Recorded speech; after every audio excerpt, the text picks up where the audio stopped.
It's nothing new to see a massive divide between critic scores and audience scores on Rotten Tomatoes. And this works both ways. You see, if the critic score is low and the audience score is high, then suddenly Rotten Tomatoes scores do not matter and the critics are out of touch with what audiences want. But when critic scores are high and the audience scores are low, the low audience score is attributed to toxic trolls review bombing the project. That makes sense. Just the fact that we are still having these conversations should tell you just how flawed the Rotten Tomatoes system is. There's always an excuse. There's always an accusation of an agenda at play. And that pretty much makes the platform almost completely useless. And that's been my issue this entire time. Rotten Tomatoes represents the absolute worst parts of film and TV criticism. Untrustworthy, biased, and completely undeserving of having these scores taken seriously in any way. But there are still some people who use a Rotten Tomatoes score as evidence when it is convenient for their argument. And that, my friends, is why I have to make videos just like this. Let's discuss. I watch so you don't have to. All I'm offering is the truth, nothing more. So before I get into my theory about how the Acolyte is receiving just as much forced praise and review boosting as it is hate, it's once again time for us to address some review bombing allegations. Something very familiar about all this. What's weird to me about this whole argument is that the review bombing excuse is only used for select projects, and most of those projects were created by Disney, the company who is notorious for hiring producers and creatives who like to place the blame at the audience's feet, and rarely accepts responsibility for the poor product that they produce. Are there toxic people in fandoms who go out of their way and create new accounts just to bash a movie or television series? Absolutely. It might even be a movie or TV series that they haven't even seen yet. The problem is that the apologists like to group anyone who has criticisms of that project in with these people. Me, right? The problem with platforms like Rotten Tomatoes is that it is quite literally impossible to tell which reviews are legitimate and which ones are trolling. You could say that any audience member who reviewed this series before it was released would be illegitimate criticism. But here's a question: why does Rotten Tomatoes even allow audiences to review projects that haven't been released yet? Could it be that Rotten Tomatoes revels in the traffic and outrage that comes along with these illegitimate reviews?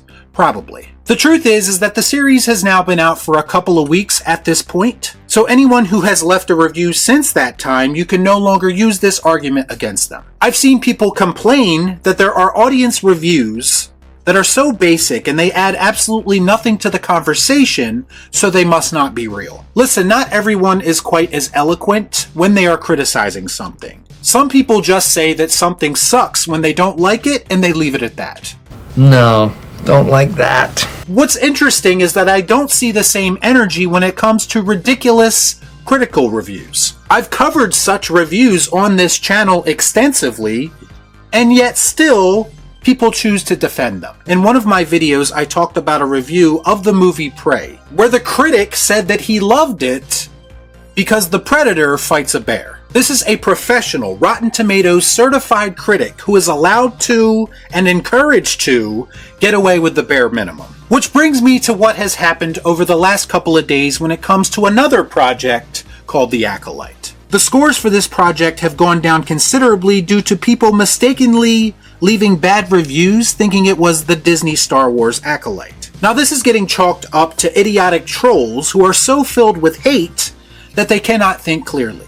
And you know what? That may very well be the case in some instances. But is it outside the realm of possibility to suggest that people just legitimately clicked on the wrong project when they wanted to leave their review? Absolutely not. But like Siths, most of these people choose to deal in absolutes. And they just group everyone in with the toxic trolls just like they always do. And that's the biggest problem with toxic positivity. Because what it leads to is anyone who has any criticism of anything with any kind of following instantly gets labeled or dismissed, and that's where things like these culture wars start. What I'm saying is that it's easy to dismiss audience scores when they aren't telling you what you want to hear. And you can dismiss them as the ramblings of bigots, racists, and misogynists all you want. But nobody is batting an eye when arguably the worst, or at the very least, one of the most divisive Disney Star Wars projects yet, currently sits at an 84% critical score. Let's look at some of these Acolyte reviews and see if we can't get to the bottom of this. First we have Proma from IndieWire, who in her defense does at least keep it about what's on screen, even if her analysis is puzzling. She says, quote, "The performances overall were more dynamic, the writing more engaging than usual for Disney+, which keeps the series from dragging like its predecessors." Now, before anyone says it, I understand that criticism is subjective. But I've even heard people who like this show question the acting. The last thing that I would call the performances in The Acolyte is dynamic. In fact, most of the performances, outside of maybe a couple of characters, come off as very wooden and unnatural. Now, whether that has to do with the writing, acting, or both, it kind of makes you question how anyone can say that this is engaging. Unless you are desperately trying to convince yourself and others that this show is not as bad as the trolls say it is. And this is what I mean by forced praise. It sounds like some people are trying to overcompensate just to stick it to the haters. I don't believe you. Next we have Bob of Movie Bob Central, who took the opportunity to not only shill for Disney Star Wars, but also take shots at another unrelated project. Totally normal behavior for a supposed unbiased professional critic. Bob said, quote, "Quick, easy, positive review of The Acolyte.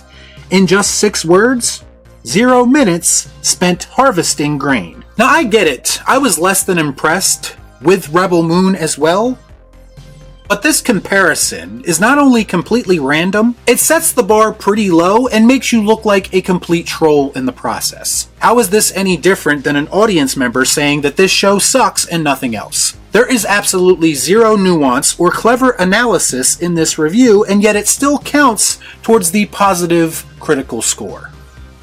I don't get it. Then we have Manuel of the AV Club, who said, quote, "What perhaps makes The Acolyte such an engaging and addictive watch after 4 episodes is its commitment to not treating the Jedi or the Star Wars franchise at large as untouchable."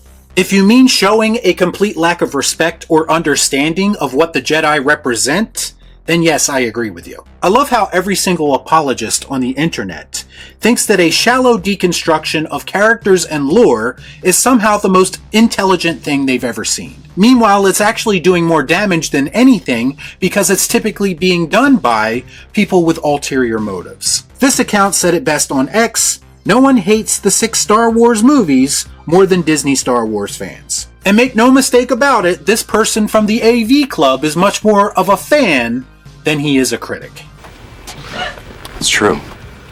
And last but certainly not least, we have everyone's favorite YouTube personality, Grace Randolph, whose review plays out pretty much exactly how you would expect. Saying, quote, "A refreshing change of pace for Star Wars, a murder mystery with horror vibes, and a diverse cast. Yet it still feels very much like classic Star Wars. Great fight scenes, but also a lot of thought has clearly gone into telling this story. Strong work." This is your friendly reminder that the same person here that is calling The Acolyte a strong work completely dismissed movies like Oppenheimer, Killers of the Flower Moon, Godzilla -1, and Civil War because it did not appeal to her one-sided ideology. You're pathetically predictable. And The Acolyte is not a murder mystery. The mystery was solved in the 2nd episode.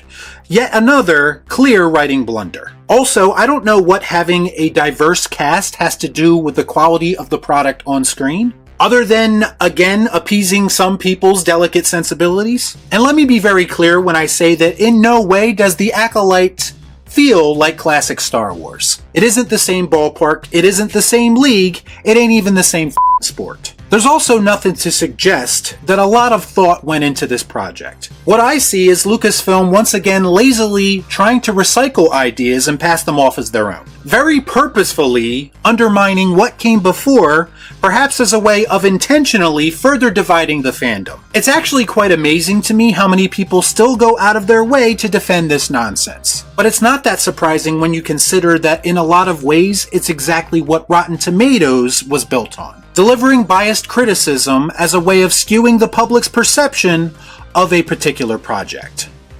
Y'all be cool. Right on.